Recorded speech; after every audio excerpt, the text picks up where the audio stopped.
Entonces vamos a empezar a ver la clasificación de rentas. Perdón, la semana pasada vimos la clasificación de los impuestos. Ahora vamos a ver las rentas. Supuestamente,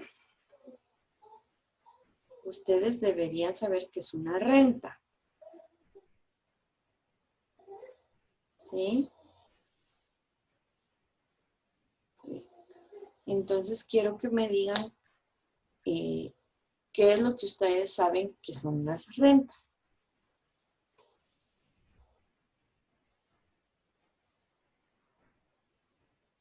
Emily, ¿usted sabe qué es una renta?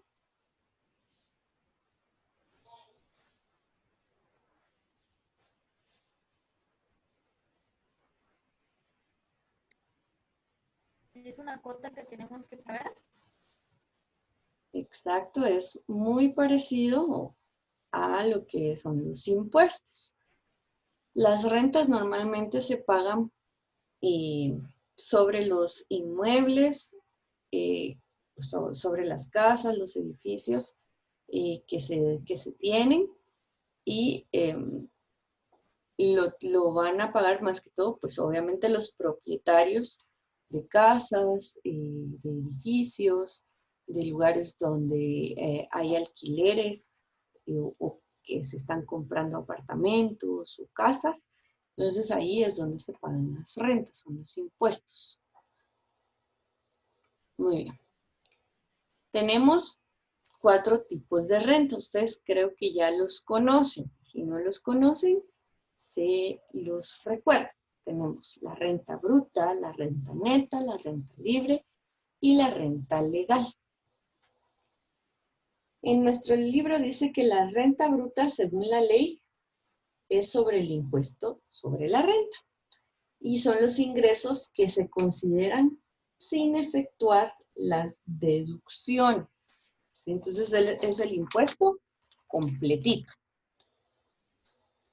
La renta neta es la que se obtiene, dice, después de haber efectuado las deducciones que indica la ley sobre el impuesto.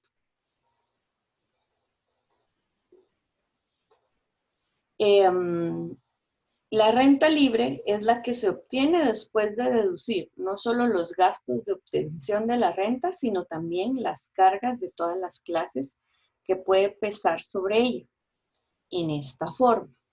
Entonces, de la bruta a la libre hay bastante diferencia porque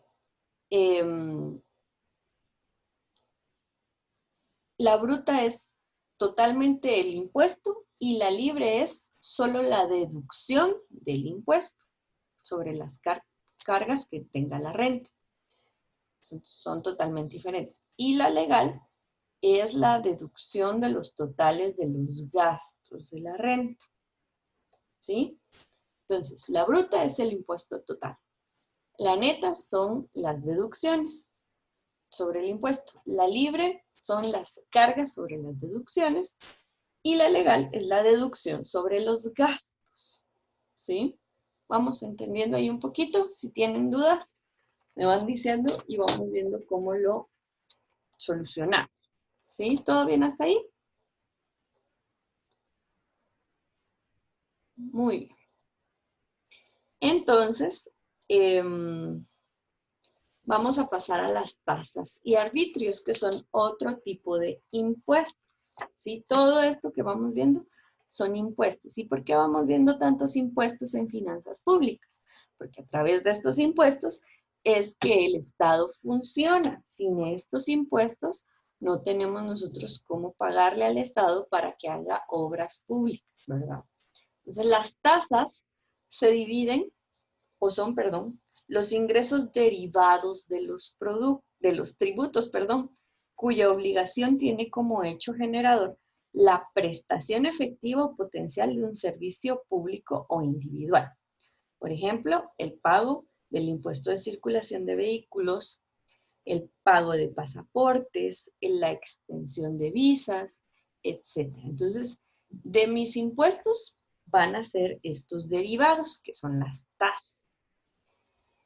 ¿Qué impuestos puedo pagar para que hagan estas deducciones o estos derivados? Pues el pago de circulación, el pago de pasaportes, cuando yo voy a sacar mi visa o la quiero extender. Todo esto sirve para que me brinden servicios y para que yo también tenga el derecho, pues, de circular, de viajar, ¿sí? Todos esos son derechos, pero también debo pagar para que me presten el servicio adecuadamente. Ahora, los arbitrios son impuestos que sirven para favorecer los costos de mantenimiento de algunos servicios públicos. Por ejemplo, el boleto de ornato, el pago anual, dice el pago mensual de agua municipal, pero vean bien que es la municipal. Si se paga agua a un COCODE o que se tiene un pozo propio, eso ya no es un pago de arbitrio. Sí, eso ya es un pago ya de colonia. El pasaje, por ejemplo, para el abordaje del Transmetro también. Entonces, todos los pagos municipales son los que los consideramos como arbitrios, ¿sí? Y esos se hacen no hacia el Estado como tal, sino a la municipalidad. Ahora tenemos las contribuciones especiales. Las contribuciones especiales son cuotas, según lo dice un economista llamado Jorge Aguilar, que lo define como contribución, como contraprestaciones que el Estado fija unilateralmente y con carácter obligatorio a uno o varios sectores de la población en el objeto de atender en forma parcial el costo de una obra o servicio de interés general y que se traduce en un beneficio manifiesto a quien se presta. Entonces, como contribuciones especiales, tenemos las cuotas que se pagan al fisco o al Tesoro Nacional, financiamiento del Estado, tributos para gastos del Estado o derivados del derecho público, que el derecho público es el que ordena las relaciones de subordinación entre contribuyentes y el Estado, y este está constituido por las cuotas que se pagan al Estado. Por ejemplo, en estas contribuciones especiales se dan cuando se están construyendo edificios, y entonces no solo van a pagar el impuesto sobre la renta, sino que además van a pagar otro tipo de contribuciones porque, por ejemplo, un centro comercial va a traer distintos gastos para el Estado. Por ejemplo, se me viene a la mente el Naranjo Mall. Entonces ellos tuvieron que pagar no solo su impuesto sobre la renta, sino que además varias contribuciones especiales porque el Estado tuvo que remodelar la calle, hacer un paso a desnivel, hacer retornos para que la gente pueda ingresar tanto al centro comercial como pasar por el bulevar para el Naranjo. Entonces, todas esas contribuciones, esas cuotas que ellos pagaron, fueron especiales para el financiamiento del Estado, para gastos que tuvieron por lo mismo de esta construcción, y son parte del derecho público, porque ellos pasaron a ser contribuyentes pagándole cuotas al Estado para beneficio tanto de ellos como de los demás ciudadanos. Bueno, clases de contribuciones. Entonces tenemos aquí contribuciones para mejoras. Son aquellas cuyo hecho gravable es el beneficio derivado de la realización de una obra pública o de actividades estatales. Entonces, son todas las contribuciones o todas las rentas que se pagan para que se realicen calles, pasos a desnivel, edificios del Estado, todas esas contribuciones. por ejemplo, para mejorar los tragantes de agua, las tuberías, todo eso.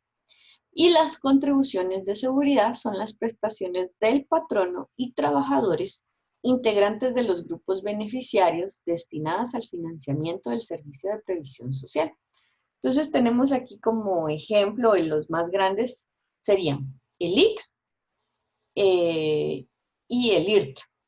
Esos son para trabajadores tanto del Estado como privados. Dependiendo de dónde trabajen los trabajadores del Estado, valga la redundancia, van a pagar otro tipo de contribuciones de seguridad.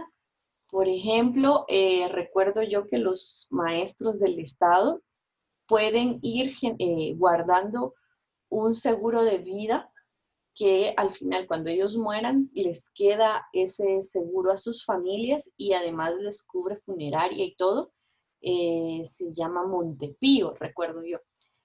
Por ejemplo, también los trabajadores de los bancos estatales tienen otro lugar de recreación, que no recuerdo ahora cómo se llama, pero queda cerca del IRTRA de Petapa. También los trabajadores de los militares tienen distintos tipos de beneficios. Entonces, todas estas son contribuciones que ellos tienen que ir pagando. Entonces, que a la larga, pues les van a ser de beneficio a ellos y son de previsión social. No solo el IX y el IRTA, ¿verdad? Sino que hay varios más para trabajadores del Estado. Bueno, ahora tenemos los ingresos para tributarios. Se le llama así a los ingresos derivados de las prestaciones exigidas por el Estado, que por sus características jurídicas no se consideran tributos, pero que tienen los mismos efectos económicos que estos. Por ejemplo, tenemos los recargos y retenciones cambiarias, aportes para la previsión social, monopolios fiscales, etc. Entonces, los recargos y retenciones cambiarias son ingresos producidos por los recargos en las importaciones y retenciones sobre las exportaciones. Entonces podemos verlo ahí en el petróleo. ¿Sí? Tenemos recargos sobre el petróleo y también tenemos retención sobre exportaciones. En el petróleo también, o la gasolina, el diésel y todo eso, son impuestos que tenemos que pagar. No solo ya hay un impuesto sobre la gasolina, sino que además por cada galón nosotros pagamos otro impuesto. Entonces, todo eso son recargos y retenciones cambiarias. Los aportes para la previsión social provienen del aporte patronal y del aporte laboral a previsión social. No se incluyen aportes del Estado por no tener el carácter de ingresos públicos, sino de transferencias. Por ejemplo, el IX, como ustedes me imagino que ya saben, una parte la paga el patrono y otra parte la paga el trabajador. Y todo eso se va a un fondo que es supuestamente para que a uno le puedan atender debidamente y que sirva para pagos de doctores, enfermeras, que puedan comprar suficiente medicina y estén todo habilitado. Entonces, eso también va a la previsión social. Y pues todo lo demás que puedan pagar en el Estado. Ingresos no tributarios. Estos son los que se obtienen las instituciones del sector público con el desarrollo directo de una actividad o servicio a través de la explotación de su capacidad empresarial. Estas actividades las desarrolla el Estado con el ánimo de obtener una ganancia o costos de la producción realizada a precios menores para proporcionar el subsidio del sector público. Ejemplo, ingreso de renta de activos, venta de productos comerciales y juegos al azar. Entonces, ese tipo de ingresos también le sirven al Estado. Todo eso es para el Estado, para que vaya trabajando de la misma manera. Ahora, los monopolios fiscales son los que están allí en su pantalla y se trata de darle a una sola empresa trabajos de obras públicas, qué sé yo, qué más, servicios que nos puedan prestar de empresas privadas para servicios públicos. Entonces aquí nos tiene que son proyectos priorizados, la empresa privada seleccionada, la obra ejecutada y el pago mediante el Estado, ¿verdad? Entonces, a esto se le llama monopolio fiscal, porque casi siempre va a trabajar una empresa los trabajos estatales o públicos.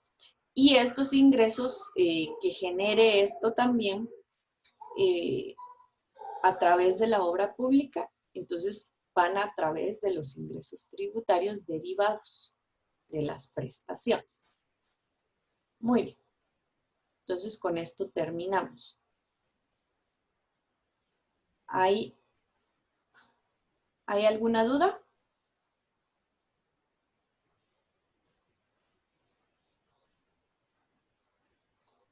¿Pregunta?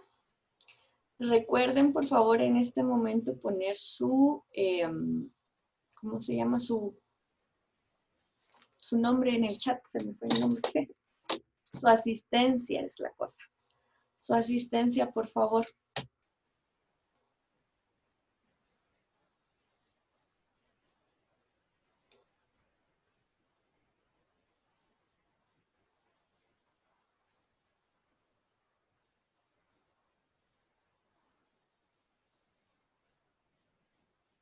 Si no hay ninguna duda,